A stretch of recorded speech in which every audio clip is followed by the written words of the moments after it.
आसान है क्या दोबारा जिंदगी जीना, अपनी पिछली जिंदगी भुलाकर कहीं और गुम हो जाना।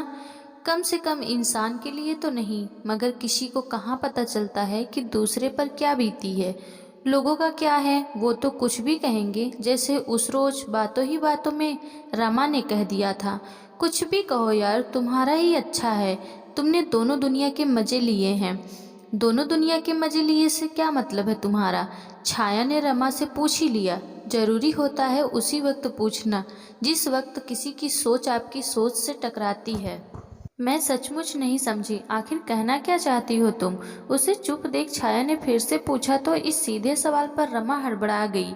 तुमने प्रेम की कोमल दुनिया और अरेंज मैरिज दोनों तरह के जीवन का आनंद लिया। छी, तुम ऐसा सोचती हो तो मेरी सुनो। ना खुदा ही मिला, ना सनम मिसाले। सनम ना इधर के रहे ना उधर के रहे। मैं कुछ समझी नहीं। अब चौंकाने की बारी उसकी थी। जाने दो, तुम समझोगी भी नहीं। यह कहकर फोन रख दिया। रमा छाया की क्लासमेट थी, दोस्त नहीं, क्योंकि दोस्त होती तो वह छाया के दुख से अनजान नहीं होती। ऐसी दिल दुखाने वाली बातें नहीं बोलती। खैर, इन बातों से अब क्या फर्क पड़ता है। जिसने छोटी सी उम्र में सब कुछ पाकर खोया हो, उसको ना तो कुछ खोने का गम सताता है और ना ही कुछ पाने पर मन बौराता है। आजकल वह अपने आप को ब्लैक बोर्ड की तरह देखती है और इस बात का दुख भी होता है, काश यह ब्लैक बोर्ड कोरा होता तो इस पर लिखे अक्षर कितने साफ होते। मगर अफसोस कि इस पर लिखे अक्षर कुछ धुंधला से गए हैं। उन्हें मिटाकर नया कुछ लिखने की कोशिश में सब कुछ साफ सा हो जाता है। पहले का लिखा कभी पूरी तरह से मिटा नहीं, यहाँ वहाँ से उभर कर सामने आ ही जाता है। फिर ना तो यही समझ में आता है और ना ही वही। तभी मोहन ने आवाज़ दिया, जब देखो फ़ोन में डूबी रहती हो। क्या कुछ भी होश नहीं तुम्हें? दरवाज़ा खुला है, ऐसे में कौन आया कौन गया कौन देखेगा? तुम्हारे भरोसे इस घर गृहस्थी का क्या होगा? घर गृहस्थी, धीरे से बुदबुदाई। अब उसने ऐसी कौन सी गलती कर दी? घर में तेजी हवा के प्रवेश के लिए दरवाज़ा खोला था। सोसाइटी वाले तो ऐसे भी बिना इजाज़त किसी को अंदर आने नहीं देते। फिर हवा के सिवा कौन आएगा? बिना बात तिल का ताड़ बनाने का क्या मतलब है? सोचने लगी तो बीती रात की बात याद आ गई। ओह, तो ये सारा गुस्सा रात का है। आज फिर शाम हो गई है, बस थोड़ी ही देर में रात हो जाएगी। हर रोज रात इतनी जल्दी क्यों आ जाती है? अब वह इम्तिहान देती थक गई है। आज ये तो कल वो। आखिर कब तक ऐसे चलेगा और कितने बहाने बनाएगी? आखिर यह करे भी तो क्या करे? सब कुछ अपने बस में थोड़ी ही होता है। कई बार नदी के किनारे रहकर भी प्यास नहीं बुझती। जिसने समंदर देखा हो उसके लिए नदी या तालाब किसी समझौते से कम नहीं। बस रिश्ते ही निभाए जा सकते हैं, प्रेम नहीं। प्रेम जबरन नहीं किया जाता और झल्लाहट से मुरझा जाता है। क्या करें, कैसे समझाएं मोहन को? सोचती हुई रात घिर आई तो खाना लगा दिया और अपने कमरे में आकर लेट गई। जी तो यही चाहता है कि वह अकेली रहे, किसी तीर्थ स्थान पर जाकर पूजा पाठ व दान धर्म करे। मगर क्या इस तरह वह जीवन से छुटकारा पाएगी?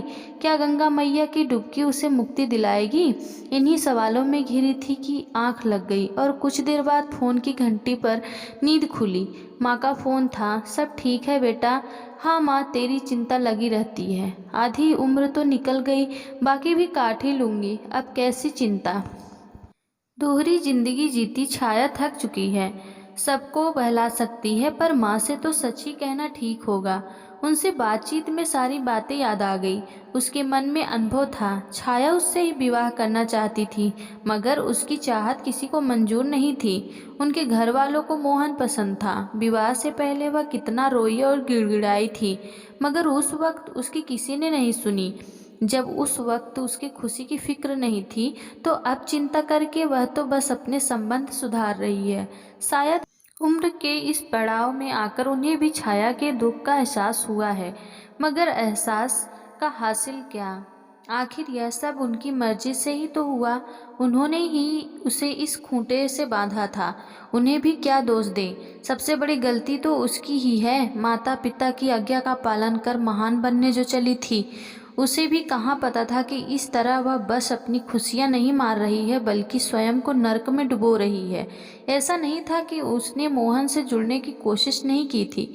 विचारों में काफ़ी अंतर था, जिसके कारण उसकी सुनकर भी उसके रंग में रंग न सकी। इस वजह से वह अपनी झल्लाहट निकालता रहा।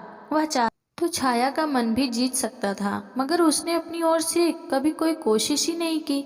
आखिर कब तक वह कठपुतली सी मोहन की इशारों पर नाचती रहेगी। माता पिता की अनबन में बेटा भी अरड़ो भी घर से दूर हो गया। एक बार हॉस्टल गया तो लौटा ही नहीं। ग्रेजुएशन के बाद वहीं नौकरी करने लगा। दरअसल कोई भी घर प्यार से जुड़ता है, मगर छाया कर्तव्य से जुड़ी है। उसने अपने सभी कर्तव्यों को बेखूबी किया। जब भी उसके या मोहन के परिवार वाले सामने होते हैं, तब वह आदर्श बेटी बहू होती है, और जब कोई नहीं होता तो वह अकेली होती है, बिल्कुल अकेली, खुद में सिमट जाती है। अब तो मोहन को भी उसकी आदत हो गई है। पति पत्नी बनकर जीते हुए दोनों दोहरी जिंदगी जी रहे हैं। उसके साथियों को उसका जीवन बहुत हाई क्लास लगता है, मगर सच्चाई ये है कि वह अपना जीवन ऐसे जी रही हैं जैसे कोई कर्ज उतार रही हो। कभी माँ बाप का, तो कभी मोहन का, तो कभी किसी साथी के बेपनाह प्यार का।